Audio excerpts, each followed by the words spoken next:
जो है क्या कहते हैं ग्लोबल वार्मिंग को डिस्कस किया था, जो एक ग्लोबल इन्वायरमेंटल इशू है, और कौन कौन से एयर पोल्यूटेंट्स हैं जो ग्लोबल वार्मिंग की वजह बनते हैं, उनको हमने इंडिविजुअली देखा था। और उसमें मेजर जो है green house gas effect. Green house gas effect natural था, इनहेंस था। और इनहेंस में कौन सी दो तीन गैसेस हैं वो आपको जरूर याद रखनी थी। CO2 हो गई, मीथेन हो गई, और नाइट्रोजन के ऑक्साइड्स हो गए। कुछ पोर्शन अब CFCs का था।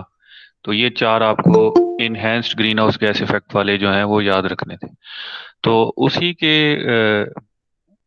कॉन्टिन्यूटी में हमारे पास एक ये कोयोटो प्रोटोकॉल हुआ था। तो कोयोटो प्रोटोकॉल को आज के लेक्चर में हम कवर करेंगे। अगेन वंस अगेन मैं चेक करना चाहता हूँ स्टूडेंट्स, मेरी आवाज़ आ रही है और ये आपको स्क्रीन पे ये स्लाइड शो हो रही है? यस सर, हो रही है शो स्लाइड और आवाज भी आ यस रही सर, है। हो रही है शो। Okay okay. तो कोयोटो प्रोटोकॉल। अच्छा, अब ये जो ग्रीन हाउस ग्लोबल वार्मिंग है, ये 1980s 1970s से जो है रिपोर्ट्स आना शुरू हो गई, इंडिविजुअल ऑर्गेनाइजेशन बेस्ड, कि ये एक इशू है। ठीक है, क्लाइमेट चेंज एक इशू है, टेम्परेचर राइज कर रहा है अर्थ का, एक इशू है। तो फिर इसके ऊपर जो है आहिस्ता आहिस्ता जो है यूनाइटेड नेशंस का तो आपने नाम सुना हुआ है। सारे कंट्रीज जो हैं, most of the countries in the world, वो उसके पार्टनर कंट्रीज हैं। तो उसने भी कुछ एक्शंस लेना शुरू किए। तो यूनाइटेड नेशंस का जो है एक फ्रेमवर्क बना 1992 में। ठीक है, उसका नाम क्या था? United Nations framework convention on climate change. United Nations framework convention on climate change. ये कोई 1992 के राउंड अबाउट, रफली 92 या 93, मुझे एग्जैक्टली याद नहीं है। ये कन्वेंशन हुआ, इसकी फर्स्ट टाइम जो है इसकी एक कॉन्फ्रेंस हुई इंटरनेशनल, जिसमें जो भी पार्टीज हैं, कंट्रीज को हम ज्यादातर नाम देते हैं पार्टीज, तो इन्वॉल्व पार्टीज हैं, उन्होंने पार्टिसिपेट किया।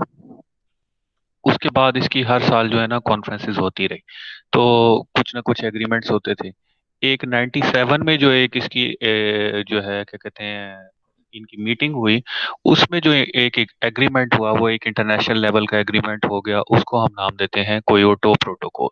अब कोयोटो किस लिए? कि ये कोयोटो एक्चुअली क्या था, जापान का एक शहर है, सिटी है, वहां पर ये मीटिंग हुई, कन्वेंशन हुआ। तो वो जो एग्रीमेंट हुआ उसको फिर उसी सिटी के नाम से कोयोटो प्रोटोकॉल का नाम दे दिया गया। अच्छा, अब इस कोयोटो प्रोटोकॉल में क्या मेजर चीज हुई?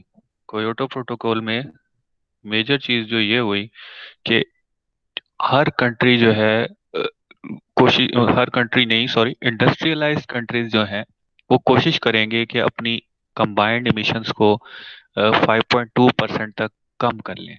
ठीक है, किस लेवल से? जो 1990s में लेवल है उससे 5.2% तक कंबाइंड वो कम करेंगे। किस टाइम फ्रेम में? 2008 से लेके 2012 में। तो ये उन्हें टारगेट पीरियड दिया गया। ठीक है, और ये इनिशियल लेवल जो मैयर किया गया 90s में। और सबकी इंडस्ट्रियलाइज्ड कंट्रीज, ज़्यादा सारे इंडस्ट्रियलाइज्ड कंट्रीज तो नहीं थे पूरी दुनिया में। इसमें कोई 40 टू 44 कंट्रीज ऐसे थे जो जिनको एनेक्स्चर्स में डिवाइड करके इंडस्ट्रियलाइज्ड कंट्रीज या डेवलप्ड कंट्रीज कंसिडर किया गया था। ठीक है, तो उन सब का कंबाइंड इमिशंस को जो है 5.2% से कम करने की बात हुई। ठीक है, हर कंट्री ने इस प्रोटोकॉल को साइन किया। अच्छा, इस प्रोटोकॉल को, इस एग्रीमेंट के जो स्टेटस थे, हर कंट्री इसे साइन करती थी और रेटिफाई करती थी। ठीक है, साइन करना एक अलग चीज है, रेटिफिकेशन एक अलग चीज है, दो चीजें हैं ये। ठीक है, इसको भी हम देखते हैं कि क्या फर्क है साइनिंग द एग्रीमेंट और एंड रेटिफिकेशन, इनमें फर्क क्या है। ठीक है, ये भी हम आगे चल के देखते हैं। अच्छा, एक तो इंडिविजुअल फिगर आ गई हमारे पास कि जी इमिशंस कम करनी है कितनी, सॉरी कलेक्टिव फिगर आ गई हमारे पास कि इमिशंस कम कितनी करनी है, 5.2%। फिर हर कंट्री की इंडिविजुअल थी। ये जो इंडस्ट्रियलाइज कंट्री थी इनकी इंडिविजुअल फिगर्स भी थी। कोई कंट्री कह रहा था कि जी हम 8, जैसे जापान ने कहा कि हम 5% तक करेंगे। यूरोपियन यूनियन के कंट्रीज जो हैं, 28 के करीब यूरोपियन यूनियन के कंट्रीज हैं यूरोप में, उन्होंने कह दिया कि जी हम 8% तक कर लेंगे। ठीक है, उन्होंने अपना टारगेट थोड़ा सा ज्यादा रख दिया। अच्छा, कौन सी इमिशंस कम करनी है, इसमें ये आपको जरूर पता होना चाहिए। मैं पहले भी स्टूडेंट्स को ये आर्टिकल, ये टॉपिक करवाता हूँ, पर बच्चों को यही नहीं नहीं पता होते क्योटो प्रोटोकॉल में जो एग्रीमेंट हुआ था किन गैसेस के इमिशंस के ऊपर हुआ था, तो उनको ये ही नहीं पता होता। इसमें 6 पोल्यूटेंट्स थे जो green house gas effect cause कर रहे थे। सबसे पहला कार्बन डाइऑक्साइड, फिर मीथेन, फिर नाइट्रस नाइट्रस ऑक्साइड, फिर ये देख रहे हैं आप हाइड्रोफ्लोरोकार्बन्स, एच एफ सीज, पर फ्लोरोकार्बन्स, पी एफ सर सी। पहले ये बता दें कायोटो प्रोटोकॉल क्या होता है। मैं आपको बता रहा हूँ ना, देखें, ग्लोबल वार्मिंग एक इशू था 1970 से ऑनवर्ड। Individual yes. एक एक ये जो साइंटिस्ट इंडिविजुअली थे वो काम करके अपना पब्लिश कर रहे थे कि ग्लोबल वार्मिंग हो रही है, क्लाइमेट चेंज हो रहा है। फिर कुछ इदारे ऑर्गेनाइजेशंस भी इसके ऊपर काम कर करके, तो उन्हें 5-10 साल लगे इसे मिथ से निकाल के रियलिटी में बताने के लिए कि भाई ग्लोबल वार्मिंग है, क्लाइमेट चेंज है। फिर क्या हुआ, फिर हमारी एक कलेक्टिव एफर्ट शुरू हो गई। आपको पता है यूनाइटेड नेशंस में ऑलमोस्ट दुनिया में अगर 207 के करीब या 210 के करीब कंट्रीज हैं, तो यूनाइटेड नेशंस के 190 प्लस मेंबर्स हैं। कंट्रीज भी कहते हैं उन्हें, पार्टीज भी कहते हैं। तो वहां पर वो यूनाइटेड नेशंस की डिफरेंट बॉडीज में जुड़े हुए हैं। आप नाम सुनते होंगे सिक्योरिटी काउंसिल में तो सिर्फ पहले 15-16 मेंबर ही रहते हैं, लेकिन सारे के सारे मेंबर जो हैं यूनाइटेड नेशंस के मेंबर हैं। फिर जनरल असेंबली है, जनरल असेंबली में सारे ये जो 190 प्लस कंट्रीज हैं पार्टिसिपेट करते हैं। तो यूएन का एक बड़ा प्लेटफॉर्म था। जब ये 10-15 साल में इन्होंने इस चीज को रिकॉग्नाइज किया, तो उन्होंने कहा ये तो एक ग्लोबल चैलेंज है, तो हमें भी इसके ऊपर काम करना चाहिए। उन्होंने 1992 के अंदर पहला कन्वेंशन करवाया, कंट्रीज को मिला के आपस में। उन्होंने क्या किया, फर्स्ट कन्वेंशन करवाया। उस कन्वेंशन को क्या नाम दे दिया, United Nations framework convention on climate change. ठीक है, United Nations framework convention on climate change. अच्छा, इसकी आप देखना चाहें, इसकी एक ऑफिशियल वेबसाइट भी है, मैं वो वेबसाइट दिखा देता हूँ आपको। ये देखें, ये है United Nations climate change convention की जो वेबसाइट है। ठीक है, यूएन, अब बाज जगह पे ये मिलता है UNFCCC, कुछ जगहों पे ये मिलता है UNFCC। तो ये ट्रिपल सी का मतलब है कन्वेंशन ऑन क्लाइमेट चेंज। ठीक है, ये कन्वेंशन कब हुआ, आप यहाँ पे जाएंगे इसकी वेबसाइट पे, ये इसका वेबसाइट का फर्स्ट पेज है। तो मैं इसकी प्रोसेस एंड मीटिंग्स की बात करूँ, पहली मीटिंग कब हुई, ये जो कन्वेंशन हुआ, इस पे मैं क्लिक कर देता हूँ, व्हाट इज कन्वेंशन, कब हुआ, तो इसके बारे में मेरे पास डिटेल आ जाएगी। ये, हाँ, ये देखें, ये फोर्स में एंटर हुआ 1994 में। मतलब जो कन्वेंशन में चीजें डिसाइड हुई वो 21 मार्च 1994 को जो जो मेंबर्स थे उनमें आपस में उसके ऊपर जो है, उनके ऊपर ये एक बाय फोर्स बाय लॉ ये इम्प्लीमेंट हो गई कि वो इसके ऊपर काम करेंगे, इसको एक्सेप्ट करेंगे। ठीक है, इस यूएनएफसीसी के कन्वेंशन को रेटिफाई कितने कंट्रीज ने किया था, 197 कंट्रीज ने। ये जो पहला पहला यूएन ने स्टेप लिया कि जी ग्लोबल वार्मिंग हो रही है, इसके ऊपर हम कोई ना कोई काम करें। ठीक है, तो 197 कंट्रीज ने इसमें पार्टिसिपेट किया, और इसमें बहुत सारे प्रॉब्लम्स उन्होंने रिकॉग्नाइज किए। ठीक है, इस तरह की बहुत सारी चीजें की, ये इसके बारे में डिटेल दी हुई। अब फिर क्या हुआ, जब ये यूएनएफसीसी का फ्रेमवर्क बन गया ना, इन्होंने हर साल जो है ना मीटिंग कराना शुरू कर दी। हर 1 साल 2 साल, 1 साल 2 साल बाद इन्होंने मीटिंग्स कराना शुरू कर दी कंट्रीज की। एक उसमें इंपॉर्टेंट मीटिंग आई, वो मीटिंग कौन सी आई, कोयोटो प्रोटोकॉल की। ठीक है, कोयोटो प्रोटोकॉल, कोयोटो मैंने आपको जैसे बताया जापान का सिटी है। ठीक है, जापान का सिटी है, वहां पर जो कन्वेंशन हुआ दिसंबर में, इनकी हमेशा जो है ना हर साल दिसंबर में इनकी मीटिंग होती थी। तो जो दिसंबर में कन्वेंशन होता था, कॉन्फ्रेंस होती थी, ये जो कोयोटो प्रोटोकॉल है, ये वाली मीटिंग थोड़ी सी इंपॉर्टेंस इख्तियार कर गई। इसमें कुछ चीजें एग्रीमेंट की तरफ चली गई। पहले होता था लोग आके बोलते थे, इसके बारे में बताते थे सिग्निफिकेंस वगैरह। इस दफा क्या हुआ, इस दफा ये हुआ कि उन्होंने एक एग्रीमेंट की शक्ल इख्तियार कर ली। ठीक है, उसको हम नाम देते हैं कोयोटो प्रोटोकॉल का। तो ये थोड़ा सा क्लियर हुआ इसका बैकग्राउंड अब, स्टूडेंट जिसका क्वेश्चन था, किसी का क्लियर हुआ है इसका बैकग्राउंड। यस सर, हो गया। अच्छा, अब कोयोटो प्रोटोकॉल जो है उसमें मेजर तो ये कहा गया कि जो इंडस्ट्रियलाइज्ड कंट्रीज हैं, सारे इंडस्ट्रियलाइज्ड कंट्रीज तो नहीं है, सारे कंट्रीज तो इमिशन नहीं कर रहे ना इतनी ज्यादा। जिनकी इंडस्ट्री बहुत ज्यादा है वहां से इमिशंस हो रही हैं, कार्बन डाइऑक्साइड की, मीथेन की, नाइट्रस ऑक्साइड की, वो अपनी सारी कंबाइंड इमिशंस जो 1990s में थी, लेट से 1990s में, वो 2 मिलियन टन जो है वो कार्बन डाइऑक्साइड रिलीज कर रहे हैं सारे कंट्रीज मिला के। मैं एक आर्बिट्रेरी फिगर अब सपोज कर लेता हूँ, ठीक है।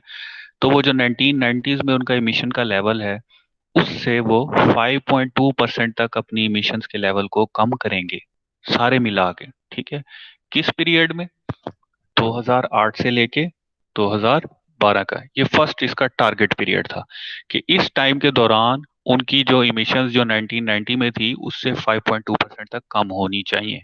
ये कोयोटो प्रोटोकॉल में एग्रीमेंट्स हुए, ठीक है। अच्छा, और जो इंडिविजुअल कंट्री है उनके जो है वो इंडिविजुअल पार्टी के हर एक के डिफरेंट डिफरेंट थे, लेकिन जब हम उसको एवरेज करते थे तो एवरेज फिगर किसके इक्वल बनती थी? 5.2% के।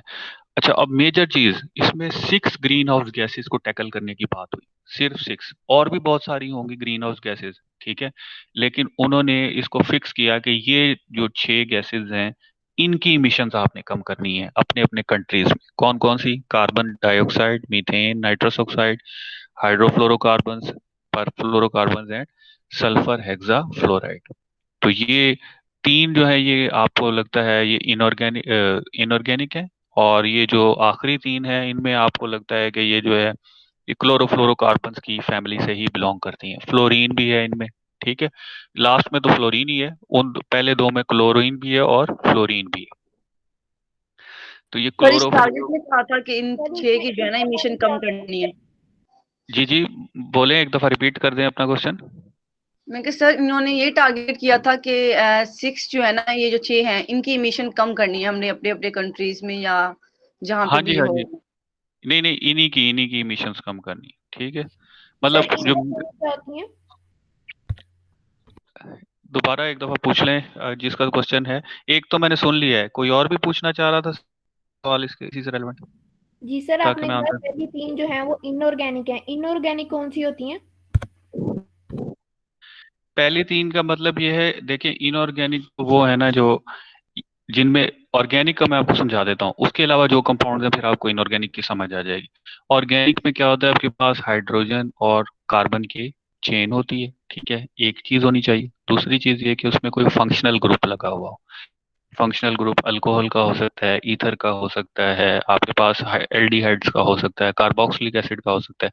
तो ये दो चीजें देखते हैं, अगर वो दो चीजें मौजूद हैं तो आप उसको क्या नाम देते हैं? ये आपके पास क्या है? ऑर्गेनिक कंपाउंड है, ठीक है। तो पहली तीन जो है ये आपकी कॉमन है। हम मिथेन को मैं नहीं कह सकता, शायद ये हो सकता है इनऑर्गेनिक या ऑर्गेनिक की कैटेगरी में आए। कार्बन डाइऑक्साइड इनऑर्गेनिक है, नाइट्रस ऑक्साइड इनऑर्गेनिक है। ये जो बीच वाली दो है ये आपके पास मेरे ख्याल में ऑर्गेनिक नेचर की है। लास्ट वन भी जो है इसके बारे में भी हम नहीं कह सकते कि ये ऑर्गेनिक है। तो ये इस तरह करके आपके पास ये 6 गैसेस हैं, ठीक है। इनकी इमिशंस को टैकल करने के लिए कोयोटो प्रोटोकॉल हुआ। नेक्स्ट हम इसमें मूव करके जाते हैं। अब हुआ क्या इसमें कोयोटो प्रोटोकॉल में? एक तो ये 6 इमिशंस को कंट्रोल करने की बात की गई, फिर इसमें एक इमिशन ट्रेडिंग का भी कॉन्सेप्ट दिया गया। अच्छा, अब होता यह है कि कुछ कंट्रीज के पास रिसोर्सेज ज़्यादा हैं, तो वो अपनी इंडस्ट्री के ऊपर कट लगा सकते हैं कि आपने कार्बन डाइऑक्साइड जो पहले आप इमिट कर रहे थे उससे कम करें। तो उनके पास इस तरह के इतना रिसोर्स है, पैसा है, तो वो कोई टेक्नोलॉजी परचेज कर सकते हैं। लेकिन कुछ इंडस्ट्रियलाइज कंट्रीज ऐसे थे कि वो ये टेक्नोलॉजी परचेज नहीं कर सकते थे। तो कोयोटो प्रोटोकॉल में क्या हुआ था, एक तो इमिशंस को कंट्रोल करने की बात की गई, फिर उन्होंने हर कंट्री को उसकी पॉपुलेशन के हिसाब से एक कोटा दे दिया। पॉपुलेशन के हिसाब से कोटा, कि अब जैसे पाकिस्तान की 22 करोड़ आबादी है तो वो इतनी इमिशन कर सकता है, ठीक है। कनाडा की अगर इतनी आबादी है तो वो इतनी इमिशंस कर सकता है। तो हर कंट्री को उन्होंने एक कोटा दे दिया। अब जो कंट्री अपने कोटे से ज्यादा इमिशंस कर रही थी उसको अपनी इमिशंस कंट्रोल करनी थी। तो अगर उसके पास रिसोर्स कम है, पैसा कम है, तो वो क्या करेगा, जो उससे ज्यादा रिच कंट्री है या जिसके पास कैपिटल है वो उसके साथ अपनी इमिशंस को ट्रेड कर सकता है। जैसे आप स्टॉक्स में स्टॉक ट्रेडिंग नहीं करते, ठीक है, स्टॉक्स ले लिए दे दिए, इसी तरह जो है क्रिप्टो करेंसी की है। तो इन्होंने एक कॉन्सेप्ट लेके आए थे, उसको नाम क्या दिया? इमिशन ट्रेडिंग का। इस इमिशन ट्रेडिंग के कॉन्सेप्ट को मैं आगे नेक्स्ट स्लाइड में आपको समझाता हूँ। फिर दो चीजें, ये जो प्रोटोकॉल था इसको हर कंट्री ने या तो साइनिंग और रेटिफिकेशन, दो तरह के स्टेटस थे, साइनिंग और रेटिफिकेशन। ठीक है, ज्यादातर कंट्रियों ने साइन तो कर दिए थे। साइन क्या है जी, आपने symbolic token of, symbolic gesture है आपका, ठीक है, ऑफ सपोर्ट। आपने साइन कर दिया डॉक्यूमेंट को, एग्रीमेंट को, कि हम जो है ना आपके स्टेट डिपार्टमेंट ने, तो इट मीन्स कि हम जो है इसको एक्नॉलेज करते हैं, हम इसको सपोर्ट करते हैं इस एग्रीमेंट को। लेकिन हम पर कोई लीगल बाउंडिंग नहीं है कि हम अपनी इमिशन कम करें ना करें। लेकिन जो कंट्री रेटिफाई कर लेता था, रेटिफाई का मतलब ये होता था कि अब क्या है, अब उसके ऊपर लीगल ऑब्लिगेशन है यूएन की तरफ से कि वो अपनी इमिशंस को कम करे। जितनी उसने इस कॉन्ट्रैक्ट के अंदर लिखी है, 5% लिखी है, 2% लिखी है, 8% लिखी है, तो वो अपनी इमिशंस को उतनी कम करे। ठीक है, तो ये दो चीजें थी। अच्छा, इसको जो रेटिफाई किया वो 169 के करीब कंट्रीज इसको रेटिफाई किया, सारी कंट्रीज ने रेटिफाई नहीं किया। दो यूएन के मेंबर्स थे जिन्होंने साइन करने से रिफ्यूज कर दिया, ऑस्ट्रेलिया और यूएसए। इन्होंने 2007 तक इसको साइन नहीं किया, दिसंबर 2007 तक, मतलब पहले 10 साल में इन्होंने साइन ही नहीं किया। तो अगर हम इनका सारे कंट्रीज का स्टेटस देखना चाहें कि किसने से साइन किया किसने नहीं किया, तो हम इसकी वेबसाइट पे चले जाते हैं। ये वेबसाइट है यूएनएफसीसी की। ठीक है, आपने जाना है प्रोसेसेस एंड मीटिंग्स में, वहां पे आप क्लिक कर लेंगे कोयोटो प्रोटोकॉल को। ठीक है, कोयोटो प्रोटोकॉल में ये एक आपको व्हाट इज प्रोटोकॉल, उसके नीचे आ रहा है स्टेटस ऑफ रेटिफिकेशन। तो जब आप स्टेटस ऑफ रेटिफिकेशन पे क्लिक करेंगे, आपके पास ये एक विंडो ओपन हो जाएगी। ठीक है, तो इसमें आपने नीचे चले जाना है, ये आपको एक और वेबसाइट पे डायरेक्ट कर देगा जो है United Nations treaty collection. United Nations के अंदर जितनी भी ट्रीटीज हुई हैं उनकी कलेक्शन का। ठीक है, तो मैं इस पे चला जाता हूँ, यूनाइटेड नेशंस ट्रीटी कलेक्शन। अब इसमें ये जो चैप्टर दिया हुआ है इन्वायरमेंट का, उसके अंदर ये कोयोटो प्रोटोकॉल आता है। 11 दिसंबर 1997 कोयोटो में हुआ। अच्छा, सिग्नेटरीज कितने हैं इसके अभी तक? 83। पार्टीज कितनी थी? 192। ठीक है, टोटल पार्टीज थी उस टाइम 192। यूएन की टोटल कंट्रीज थी 192। सिग्नेचर कितनों ने किया? 83 ने किया, सब ने नहीं किया था। फिर भी ये देखें, अब अफगानिस्तान ने सिग्नेचर नहीं किया लेकिन उन्होंने रेटिफिकेशन दे दी थी 2013 में। अल्बानिया है, उसने भी रेटिफिकेशन दे दी थी 2005 में। इस तरह सारे कंट्रीज दिए हुए हैं। पाकिस्तान का हम देख लेते हैं कि पाकिस्तान ने कब किया। तो इसमें देखें काफी सारे कंट्रीज हैं जिन्होंने, अच्छा, होता क्या है, ये डॉक्यूमेंट दिया जाता है, ओपन किया जाता है सिग्नेचर के लिए सिर्फ 1 साल के लिए। तो जो उसमें सिग्नेचर कर दे, बाद में फिर ये होता है रेटिफिकेशन पॉसिबल हो सकती है। यहाँ पर लिखा हुआ है बकायदा, ये देखें, in accordance with this for each state. यहाँ पर the protocol was adopted at third session conference of the parties to the 1992। जो 1992 में पहला यूएनएफसीसी का सेशन हुआ, उसके बाद फिर दूसरा, फिर जो तीसरा सेशन हुआ 97 में, उसके अंदर ये प्रोटोकॉल अडॉप्ट किया गया। प्रोटोकॉल कब से ओपन था सिग्नेचर के लिए? 16 मार्च 1998 से 15 मार्च 1999 तक। ये एग्रीमेंट जो है एक दफा जब बन गया कन्वेंशन में, फिर उसके बाद 1 साल के टाइम पीरियड के लिए वो उन्होंने ओपन किया कि जो जो कंट्री से सिग्नेचर करना चाहता है वो अब इस टाइम के अंदर कर सकता है। इसके बाद कोई कंट्री सिग्नेचर नहीं करेगा। तो कुछ कंट्रीज ने देखे उसी दिन, जिस दिन 16 मार्च हुआ उस दिन उन्होंने कर लिया, कुछ ने उसके 1-2 महीने बाद किया।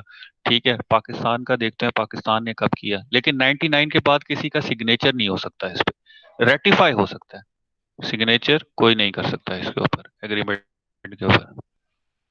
तो पी में चले जाते हैं, ये पाकिस्तान, पाकिस्तान ने इसको सिग्नेचर नहीं किया लेकिन हमने इसको रेटिफाई किया था 11 जनवरी 2005। और रेटिफिकेशन में हमारा स्मॉल ए का स्टेटस है। रेटिफिकेशन में 3 तरह के स्टेटस आते हैं, एक्सेप्टेंस, असेशन, अप्रूवल। एक्सेप्टेंस है सबसे वीक, कि भाई हम इसे एक्सेप्ट करते हैं, ये इस तरह है, हम अब सोचेंगे इस पे। असेशन क्या है कि हमारा कोई इंटरनल लॉ भी है, हम उसके साथ इसे मैच करके हम इसको भी इम्प्लीमेंट करेंगे, उसको भी करेंगे। अप्रूवल, अप्रूवल का मतलब ये है डबल ए अप्रूवल, कि भाई हम इसको मनोमन जैसे ये कन्वेंशन है वैसे ही हम इसको इम्प्लीमेंट करेंगे। तो आपको ये जो डबल ए वाला जो रेटिफिकेशन है ना, ये किसी की शायद ही किसी की मिले, कोई बहुत ही अच्छा कंट्री हो तो उसकी मिल जाए। जैसे चाइना है अप्रूवल, ठीक है, जैक रिपब्लिक है, इनका भी अप्रूवल है, ठीक है, यूरोपियन यूनियन का अप्रूवल है, फ्रांस का है। अदरवाइज ज्यादातर का सेशन होगा, सेशन के तौर पे ही चल रहा था, ठीक है, या एक्सेप्टेंस के तौर पे चल रहा था। यूनाइटेड नेशंस का देख लेते हैं। यूएस ने तो इसे साइन ही नहीं किया ना, यूएस ने इसे साइन ही नहीं किया, बल्कि नहीं, इन्होंने साइन किया हुआ है यहाँ पे, यूनाइटेड नेशंस ऑफ अमेरिका ने 98 में, रेटिफाई नहीं किया इन्होंने, रेटिफाई इन्होंने किया ही नहीं। और ऑस्ट्रेलिया का भी देख लेते हैं, ऑस्ट्रेलिया ने भी आई थिंक उन्होंने भी अभी तक इसे रेटिफाई नहीं किया।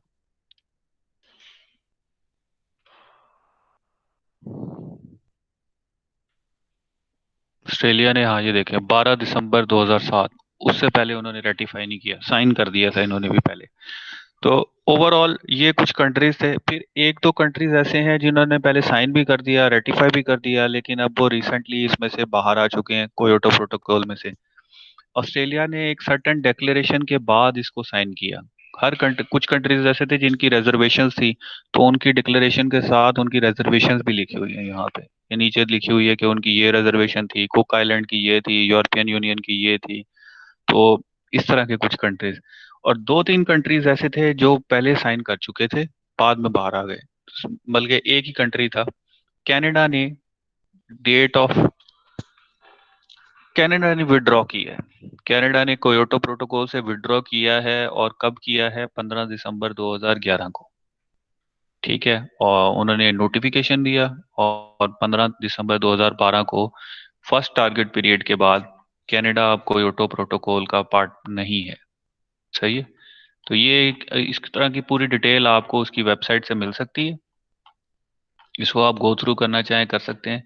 अगेन मैं इसका लिंक बता देता हूँ, अगर आप डायरेक्ट अप्रोच करना चाहें, यूनाइटेड नेशंस ट्रीटी कलेक्शन, इसमें आपको मिल जाएगी, ठीक है।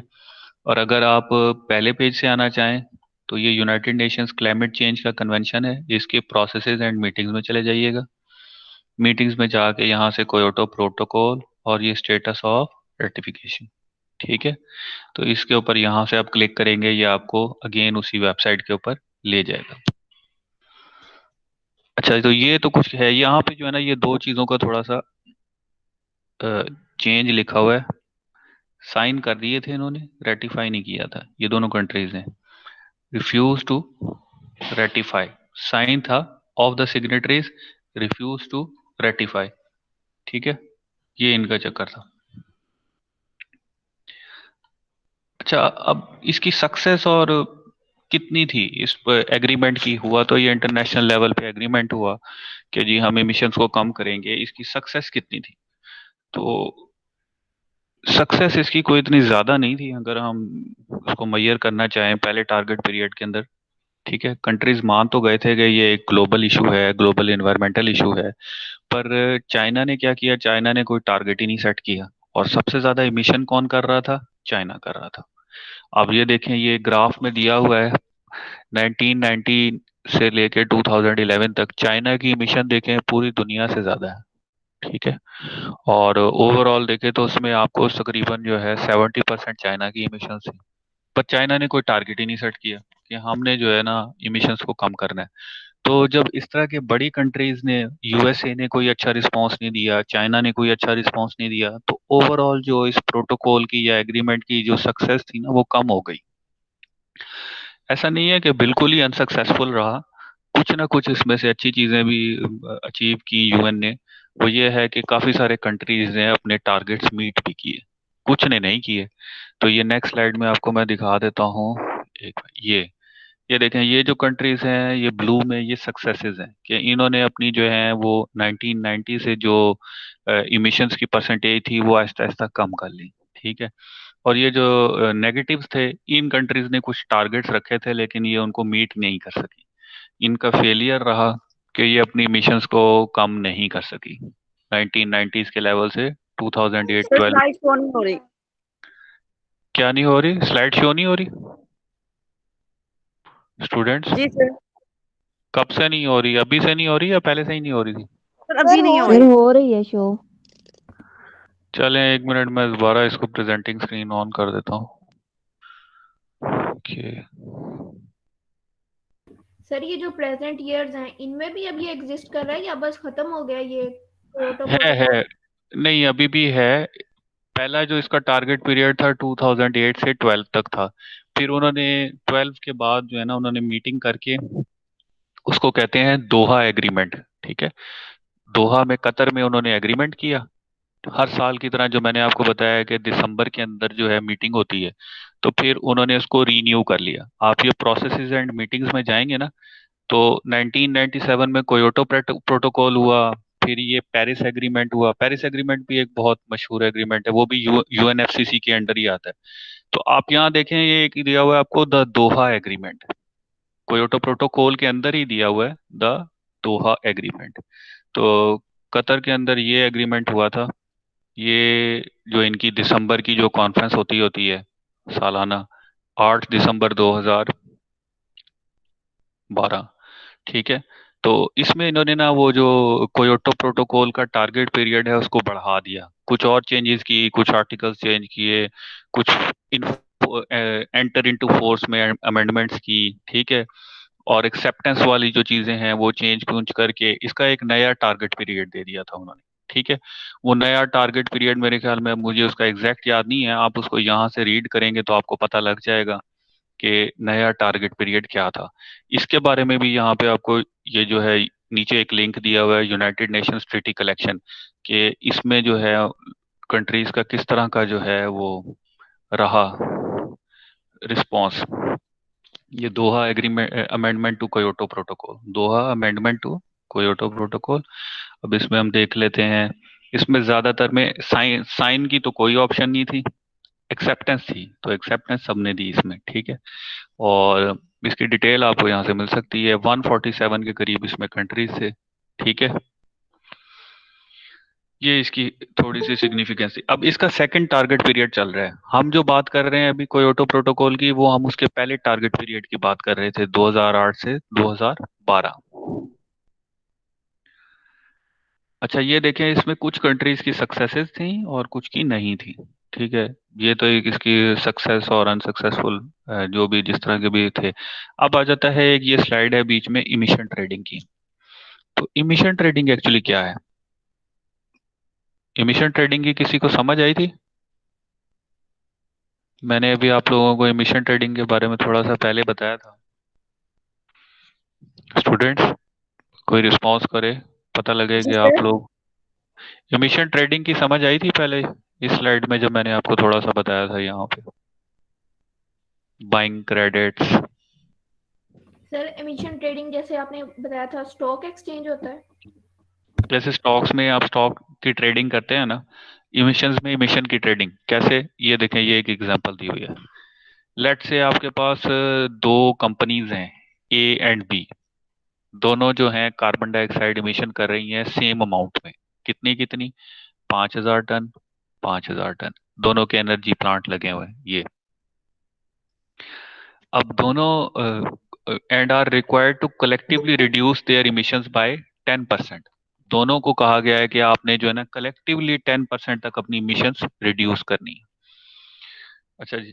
वाइल फॉर कंपनी बी, ये जो कंपनी बी है ये हो सकता है पाकिस्तान में लगी हुई हो। इसके लिए मुश्किल मुश्किल है कि वो इतनी ज्यादा जो है कार्बन डाइऑक्साइड इमिशन को कम कर सके। और जो कंपनी ए है, हो सकता है किसी यूरोप के कंट्री में लगी हो, उसके लिए टेक्नोलॉजी बाय करना, कार्बन डाइऑक्साइड रिमूवल का प्लांट बाय करना आसान है। पाकिस्तान वाली के लिए बहुत एक्सपेंसिव है। ठीक है। ये एक सिनेरियो है। It makes there for economic sense. अब क्या है, ये एक सेंस बनती है कि ये जो कंट्री ए, ये कंपनी ए है, ये 10% के बजाय 20% तक अपनी जो है ना CO2 इमिशन को कम कर ले। 10% के बजाय 20% तक कर ले। 20%। जी सर। ठीक है। और वो जो इसने 20% तक कम करने में थोड़ा सा रेवेन्यू लगाया है, उसका कुछ पोर्शन इसे कंपनी बी सपोर्ट कर दे। कंपनी बी क्या कर दे? सपोर्ट कर दे। अब क्या होगा, जो दोनों ने 10-10% करनी थी, दोनों ने, इसका 10% बनता है 5,000 का कितना बनता है 500 टन। तो इट मीन्स कि उन्हें पहले इतनी इमिशन कर रहे थे, अब उन्हें कितनी करनी चाहिए थी 4,500। इसको भी इतनी करनी चाहिए थी। अब इस कंट्री ने कोई भी इमिशन कम नहीं की, इसने क्या किया, अपना भी हिस्सा कम कर लिया और इस कंपनी का भी हिस्सा कम कर लिया। ठीक है। और इससे क्या हुआ, इससे ये हुआ कि दोनों की ओवरऑल तो 10% इमिशंस कम हो गई। और ये कंपनी बी है, इसने अपने से क्रेडिट्स जो है ट्रेड कर लिए। समझ आइए मेरी बात। सर कंपनी कंपनी ए ने अपने क्रेडिट्स किसके साथ ट्रेड कर लिए, कंपनी बी के साथ। तो अब क्या है, कंपनी बी अगर वो प्लांट लगाती तो उसको बहुत महंगा पड़ता CO2 रिमूवल का। पर अब वो अपने जो कोटा है वो उसको दे देगी, उसको कुछ पैसे दे देगी, और इस तरह जो है दोनों की कलेक्टिव जो CO2 इमिशन है वो एक डिजायर्ड लेवल पर आ जाएगी। हाँ सर जी। जैसा अब कि पाकिस्तान में अब जो है ना, वो जहाँ पे जो ईंट्स वगैरह बनाई जाती है उनमें ना ज्यादा इजाफा कर दिया है, तो शायद इसकी वजह से इन्होंने इमिशन को कम नहीं किया। पाकिस्तान का जो हमारा जो सिनेरियो है ना दुनिया में, हम ना तो इंडस्ट्रियलाइज कंट्रीज में काउंट होते हैं, ठीक है, उन 44 के अंदर। हमने कोई टारगेट सेट ही नहीं किया था कोयोटो प्रोटोकॉल में। सर उसकी वजह क्या थी, एक तो हम उन अनेक्स्चर ए के कंट्रीज में नहीं आते थे। ठीक है। दूसरा ठीक है ये सर। है कि हमारे जो पॉपुलेशन के हिसाब से पाकिस्तान का कोटा है ना इमिशंस का, कि हमारी 22 करोड़ आबादी है, हमारा इतना एरिया है पाकिस्तान का, और इतनी आप इमिशन कर सकते हैं। हमारी इमिशंस उस कोटे से कम है, ज्यादा नहीं है। US की इमिशंस उनके कोटे से बहुत ज्यादा है। चाइना की इमिशंस उनके अलाउड कोटे से बहुत ज्यादा है। पाकिस्तान की तो इंडस्ट्री ही बहुत कम है। तो उसकी इमिशंस, उसके जो अलाउएबल कोटा है कि आप इतनी कार्बन डाइऑक्साइड की इमिशन कर सकते हैं, इतनी वो कर सकते हैं, हमारी इमिशंस ऑलरेडी कम हैं। तो हमारे लिए क्या है कि हम जो है अपनी इमिशंस को बढ़ने से रोकें, और हम इस तरह के इमिशन ट्रेडिंग वाले कामों में चले जाएं। हमें कोई दूसरी कंट्री जो है वो कह दे कि जी आप अपने प्लांट्स के ऊपर जो है कम कर लें, हम आपके साथ ट्रेडिंग कर लेते हैं। तो इमिशन ट्रेडिंग का एक इन्होंने कॉन्सेप्ट दिया, इमिशन ट्रेडिंग का मैकेनिज्म भी दिया। तो इसके तहत इन्होंने कुछ CDM के प्रोजेक्ट्स भी दिए थे। ठीक है, क्रेडिट ट्रेडिंग वगैरह के। पाकिस्तान में मेरे ख्याल में एक या दो इस तरह के प्रोजेक्ट्स हुए थे जिसमें हमने अपने क्रेडिट ट्रेड किए थे। ठीक है। तो अगर आप जी देखना सर। चाहें कि कौन से कंट्रीज हैं जिन्हें इंडस्ट्रियलाइज्ड कंट्रीज कहा गया था और जिन्होंने टारगेट सेट किए थे, अगेन आप प्रोसेसेस एंड मीटिंग्स में जाएंगे, कोयोटो प्रोटोकॉल में जाएंगे। यहाँ पे आपको दिया हुआ है कोयोटो प्रोटोकॉल्स। एक minute, what is Kyoto protocol, इसी में जाते हैं। आपको अनेक्स्चर कंट्रीज में दिखाना चाह रहा था कि इसमें अनेक्स्चर कंट्रीज कौन कौन से थे। अगर तो यहीं पे आ जाए तो, हाँ इसमें ये एक इन्होंने दिया था, एक तो इंटरनेशनल इमिशन ट्रेडिंग, एक दिया था क्लीन डेवलपमेंट मैकेनिज्म। इसके तहत जो है ना कुछ प्रोजेक्ट लगाए जा सकते थे। तो पाकिस्तान ने 2 या 3 प्रोजेक्ट किए थे जो बाहर की कंट्रीज से फंडेड थे, क्लीन डेवलपमेंट मैकेनिज्म के। तो सारी फंडिंग भी उन कंट्रीज ने दी, और उन्होंने वो फंडिंग जाके क्लेम की UN के अंदर कि हमने कोयोटो प्रोटोकॉल के तहत पाकिस्तान में इस तरह के 2-3 प्रोजेक्ट्स लगाए हैं क्लीन डेवलपमेंट मैकेनिज्म के। अच्छा, उसके बाद इसमें अनेक्स्चर कंट्रीज में आपको दिखाना चाह रहा था, अनेक्स्चर कंट्रीज। एक minute,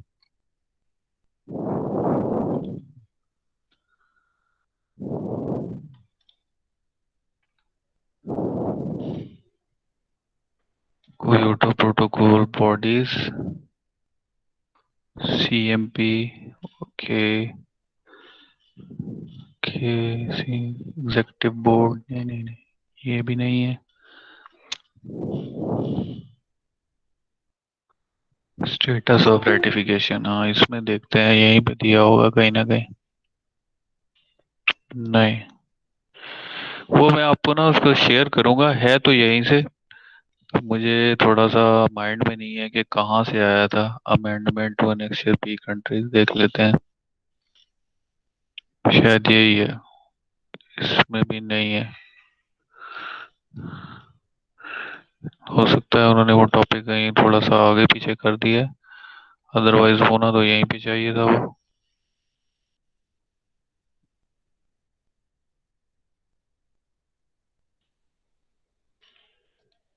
parties and non party stakeholder bodies, convention, चले वो मैं आपको फिर इसको ढूंढ के बताऊंगा कि इसके कौन कौन से कंट्रीज हैं। नेक्स्ट ए के जो कंट्रीज है ना, एक्चुअली वो कंट्रीज है जिन्हें कहा गया था कि आपने जो है ना अपनी इमिशन थोड़ा जरूर। बोल्डली बता दें। नेक्स्ट ए के कंट्रीज हैं जिन्होंने कहा, जिनको कहा गया था कि आपने जो है अपनी इमिशंस जरूर कंट्रोल करनी है। इसमें आप एक, आपके पास एक और टूल भी है इस वेबसाइट पे। ये तो एक इसकी मेजर टॉपिक्स वगैरह आ जाते हैं, क्लाइमेट एक्शन के डॉक्यूमेंट्स, डिसीजंस आ जाते हैं, ठीक है। यहाँ पे आप मोर में जाएं तो आपको एक टूल नजर आता है। मोर, मोर में जाके green house gas data interface, GHG gas data interface, इसमें आपको डाटा मिल सकता है कि जितने भी कंट्रीज हैं उनकी 1990s में कितनी इमिशन थी, अब कितनी है, ठीक है। तो एक इसमें एनेक्स्चर 1 के कंट्रीज हैं, ठीक है, जिनके ऊपर था कि आपने जो है ना अपने एमिशन जरूर कम करने हैं। तो बेस ईयर इनका था 1990 वाला, या 1990 89 वाला समथिंग। उस ईयर में कितनी थी, फिर ऑनवर्ड्स जितने भी ईयर्स गुजरे हैं, मतलब 5 एक साल के डिफरेंस से वो उन्होंने रिकॉर्ड दिया हुआ है कि कितनी इमिशंस बढ़ी हैं या कम हुई हैं। अब जैसे देखें ऑस्ट्रेलिया है, उसकी बेस ईयर से लेके 2018 तक 31% तक उसकी जो इमिशंस हैं उसमें इजाफा हुआ है, कम नहीं हुई। कनाडा की भी आप देखें तो 20% तक इजाफा हुआ है। लेकिन बुल्गारिया हो गया, बेलारस हो गया, यूरोपियन कंट्रीज हैं, इनकी देखें आप जो है ये कम हुई है। यूरोपियन कंट्रीज की आप देखें तो उनकी एयर क्वालिटी इंडेक्स भी बढ़ी होगी, एस्टोनिया की भी कम हुई है। तो ये जो बड़े बड़े कंट्रीज हैं, जर्मनी ने अपनी बहुत ज्यादा रिन्यूएबल्स के ऊपर काम किया। जो बेस ईयर था उससे ये 2018 तक देखे तो -31% तक उनकी जो उन्होंने 30% तक जो है रिड्यूस किए हैं एमिशंस। तो इस तरह कुछ कंट्रीज के अच्छे थे, कुछ कंट्रीज के बुरे थे। ये इसमें दिया हुआ है यहाँ पे अनेक्स्चर कंट्रीज, ठीक है। तो अनेक्स्चर 1 कंट्रीज हैं। और अगर आप कंपैरिजन GHG गैस प्रोफाइल देखना चाहें तो अनेक्स्चर 1 कंट्रीज के गैस प्रोफाइल देख सकते हैं आप यहाँ से, जितने भी हैं ये अनेक्स्चर 1 कंट्रीज है, ठीक है। ये 40 के करीब थे। तो अगर मैं किसी का भी देखना चाहूँ, लेट से मैं टर्की का देखना चाहता हूँ, तो ये टर्की का मैंने एक PDF फाइल पे क्लिक किया, तो ये टर्की का जो है मेरे पास ग्रीन हाउस गैस प्रोफाइल आ गया कि कितनी कितनी इमिशन हुई है, ठीक है। और इमिशन बढ़ी है या कम हुई है, बढ़ी है। इनकी बेस ईयर से 2018 तक आप देखें तो किसी भी कैटेगरी की, ये LU LUCF, ये मैं आपको नेक्स्ट लेक्चर में बताऊंगा। ये थोड़ा सा डिटेल से बताना पड़ेगा कि ये विदाउट LU LUCF क्या है, विद LU LUCF क्या है। लेकिन ओवरऑल इनके ग्राफ्स का ट्रेंड देखें तो इनकी इमिशंस बढ़ी है। अब पाकिस्तान आपका इसमें नहीं आता, एनेक्स्चर 1 के कंट्रीज में नहीं आता। देखें यहाँ पे पाकिस्तान का नाम नहीं है। ये सिर्फ 48 एंट्रीज है, ठीक है, टोटल। तो इट मीन्स के इसमें 44 या 48 के करीब कंट्रीज हैं इसमें। और अगर हम बात करना चाहें दोबारा से ग्रीन हाउस गैस प्रोफाइल्स में जाएं और नॉन एनेक्स्चर 1 कंट्रीज, इसमें पाकिस्तान आता है। तो नॉन एनेक्स्चर 1 कंट्रीज में हम ढूंढते हैं पाकिस्तान कहाँ पर है। इन्होंने कोई टारगेट नहीं सेट किया था, ये जो भी कंट्रीज हैं। ये पाकिस्तान आ गया। पाकिस्तान का अगर हम डाटा देखना चाहें, यहाँ से हम इसका डाटा देख सकते हैं। ये हमारा डाटा जो है ना 2015 तक का है, 18 तक का नहीं है। हमारी गवर्नमेंट या हमारे इदारे प्रोवाइड नहीं करते। तो ओवरऑल देखिए हमारा भी 94 से ऑनवर्ड जो है कार्बन डाइऑक्साइड या ग्रीन हाउस गैस इमिशंस जो है वो बड़ी ही हैं, कम नहीं हुई, ठीक है। ये देखें, लेकिन हमारी एक सर्टेन लेवल पे आके 2008 के बाद जो राइज हो रहा है वो कोई इतना ज्यादा शार्प राइज नहीं है, थोड़ा ही राइज हो रहा है, ठीक है।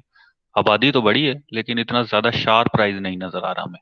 नीचे भी दिया हुआ है ये different greenhouse gas emission by gas, ठीक है, हर ईयर के हिसाब से, सेक्टर्स के हिसाब से दी हुई है। तो ये पाकिस्तान का डाटा आप यहाँ से यूज कर सकते हैं, ठीक है। तो कोयोटो प्रोटोकॉल के बारे में अब कुछ आइडिया हुआ है आपको, इसके बारे में कुछ समझ आई है कि ये क्या है, किस तरह हुआ, ठीक है। और इसमें पार्टीज कौन सी होती हैं, स्टूडेंट्स? यस किसी सर। का कोई किसी जी का कोई सर। क्वेश्चन? सर हाँ जी पूछ। सर ये नॉन नेक्स्ट कंट्रीज जो आपने सर open की थी, ये दोबारा ओपन कीजिएगा सर। कैसे करते हैं? नॉन एनेक्स कंट्रीज, अच्छा ये देखें, आप पहले जाएंगे, ये आपकी वेबसाइट आ गई, ठीक है, यूएनएफसीसी की मेन वेबसाइट। Yes sir. तो अगर आपने कोयोटो प्रोटोकॉल को पढ़ना है तो आप यहाँ से, ये कोयोटो प्रोटोकॉल और इसके आगे काफी सारी चीजें दी हुई हैं, ठीक है, तो यहाँ से आप इसको देख सकते हैं। अब आ जाता है, बात आ जाती है कि आपको ये वाला डाटा कहाँ से मिलेगा। तो उसके लिए आप यहाँ पे ये देखें, ऊपर जाएंगे ना, ये आपको एक ऊपर एक और टैब शो हो रही है, मेरा ये कर्सर नजर आ रहा है आपको, ठीक है, यस अली? सर।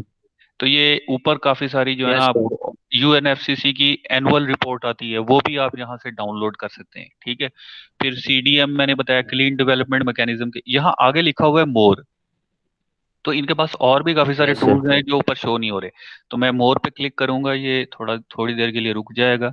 तो उसमें यहाँ पे आएगा नीचे green house gas data interface, green house gas data interface.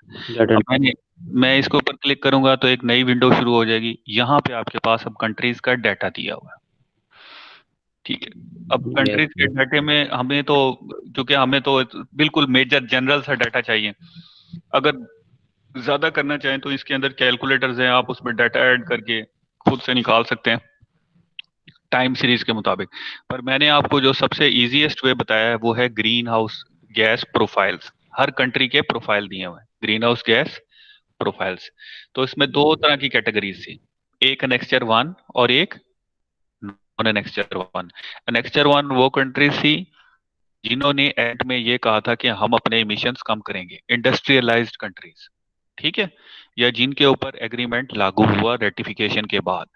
जो नॉन एनेक्स्चर कंट्रीज थी बाकी सारी, अदर देन 44, ठीक है, या 48, तो वो जो थी वो क्या था, उन्होंने कहा कि भाई वो हम इसको as a symbolic gesture of support हम इसे एक्नॉलेज करते हैं, पर हम कोई भी चीज इसमें कम करने के लिए कोई काम नहीं करेंगे, ठीक है। पाकिस्तान भी उन्हीं में आता था। फिर क्या हुआ, इन कंट्रीज ने ये तो कह दिया, लेकिन ये अपना ना डाटा शेयर करते थे, कोयोटो प्रोटोकॉल यूएनएफसीसी के साथ ये हर साल 5 साल बाद शेयर करते थे। तो वो डाटा हमारे पास यहाँ पे विजिबल है कि उनका जीएचजी प्रोफाइल कैसा रहा हर साल के हिसाब से। तो यहाँ पे काफी सारे कंट्रीज का दिया हुआ है। मैंने आपको कहा था कि आप एक्सेल में देखना चाहें एक्सेल में डाउनलोड कर सकते हैं, पीडीएफ में देखना चाहें पीडीएफ में डाउनलोड कर सकते हैं। तो पाकिस्तान का यहाँ पे डाटा दिया हुआ है, हमने पाकिस्तान का यहाँ से डाटा ओपन कर लिया था, तो ये पाकिस्तान का डाटा आ गया था, ठीक है।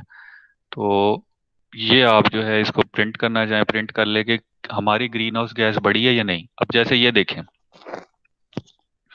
इस पेज को मैं आपको दिखाता हूँ, इस पे उन्होंने क्या दिया हुआ है, 1994 से 2015 एनर्जी सेक्टर में हमारी कार्बन डाइऑक्साइड की इमिशन बहुत ज्यादा बढ़ी, 113%। एनर्जी इंडस्ट्रीज ट्रांसपोर्ट इनमें हमारी कोई इमिशन इतनी ज्यादा नहीं बढ़ी, इंडस्ट्रियल प्रोसेसेस उसमें बढ़ी, सॉल्वेंट्स में भी नहीं बढ़ी। एग्रीकल्चर में हमारा बहुत ज्यादा डीजल यूज होना शुरू हो गया, देसी डीजल वो जो पीटर इंजन में यूज हो रहा है, टरबाइनें चल रही, तो ये हमारी बढ़ गई।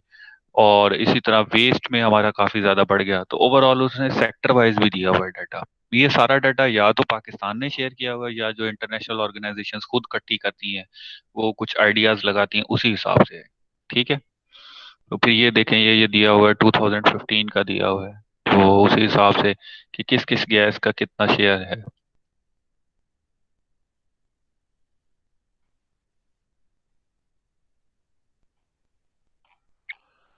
तो इस तरह आप काफी सारे कंट्रीज का डाटा यहाँ से देख सकते हैं, ठीक है। एक चीज रह गई है, वो मैं इंशाल्लाह आपको हो सकता है कि नेक्स्ट लेक्चर में ही बता दूं, यहीं से कहीं से निकलता है कि वो एनेक्स्चर एनेक्स्चर वन कंट्रीज कौन से हैं, एनेक्स्चर टू कंट्रीज कौन से हैं। अब वो मेरे दिमाग से भी थोड़ा सा निकला हुआ है। पार्टीज, बिग पिक्चर, नहीं ये तो ओवरऑल यूएनएफसीसी के पार्टीज हो जाएंगी, हमें कोयोटो प्रोटोकॉल की चाहिए। तो वो जो है मैं आपको उसके बारे में जरूर शेयर कर दूंगा। सर आप क्वेश्चनिंग बता दिया करें फिर इससे हाँ, याद करना इजी हो जाता है इससे। आपको इसमें से जो असेसमेंट पॉइंट ऑफ व्यू से इम्पोर्टेंट है ना, वो स्लाइड्स हैं, ठीक है। स्लाइड्स, ये देखें आपकी स्लाइड्स, ये कोई 4 से 5 स्लाइड्स होंगे। कोयोटो प्रोटोकॉल है क्या, आपको इमिशन जो 6 सर आप बता दें क्वेश्चंस के लिहाज से, शॉर्ट क्वेश्चन इस तरह से करें, इस तरह से। मैं वही बता रहा हूँ ना, मैं वही बता रहा हूँ। कोयोटो प्रोटोकॉल एक्चुअली है क्या? यूएनएफसीसी का आपको पता होना चाहिए। ठीक है, ये यूएनएफसीसी क्या थी? United Nations framework convention on climate change.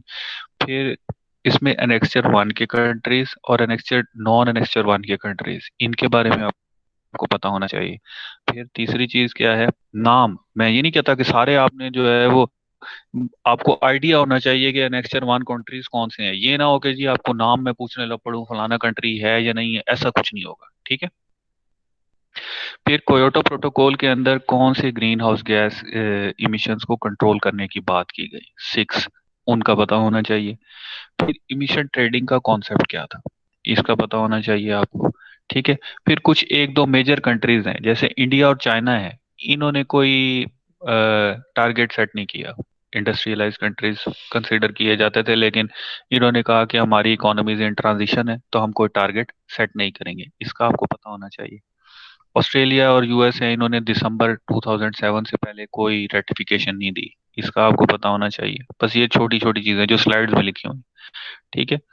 और ओवरऑल इसको आपको इसको एक समरी दे सकें कि ये बहुत सक्सेसफुल एग्रीमेंट था, नहीं था, इसकी सक्सेस क्या थी और इसके फेलियर्स क्या थे, ये आप बता दें। ठीक है। इसका आपको आइडिया होना चाहिए। ये इसमें से असेसमेंट पॉइंट ऑफ व्यू से इम्पोर्टेंट है। बाकी इसमें कोई चीज़ इतनी ज़्यादा वो जो डिटेल आपको वेबसाइट पे दी हुई है वो आपको सिर्फ देखनी है, गो थ्रू करनी है, उसको याद करने की कोई ज़रूरत सर हम लोग इससे जो है ना ऑब्जेक्टिव के लिए याद कर लें या सिर्फ? नहीं। शॉर्ट क्वेश्चन भी आ सकता है इसमें ज़रूरी तो नहीं है। अब इसको इतना तो आप फिक्स ना करें ना, वो तो टाइम आएगा तो पता लगेगा क्या है क्या नहीं है इसमें। जी सर। ठीक है। और किसी को कोई समझ ना आई हो इससे रेलेवेंट तो आप पूछ सकते हैं। ठीक है, फिर मैं ये सेशन क्लोज कर रहा हूँ। ठीक है, अपनी चैट बॉक्स में आप अपने जो है ना रोल नंबर्स मेंशन कर दें ताकि आप लोगों की अटेंडेंस हो जाए सेशन में, ताकि क्लोज कर दूँ। चैट बॉक्स में अपने रोल नंबर्स मेंशन कर दें, और जो जो रोल नंबर मेंशन कर देगा वो सेशन को लीव कर सकता है।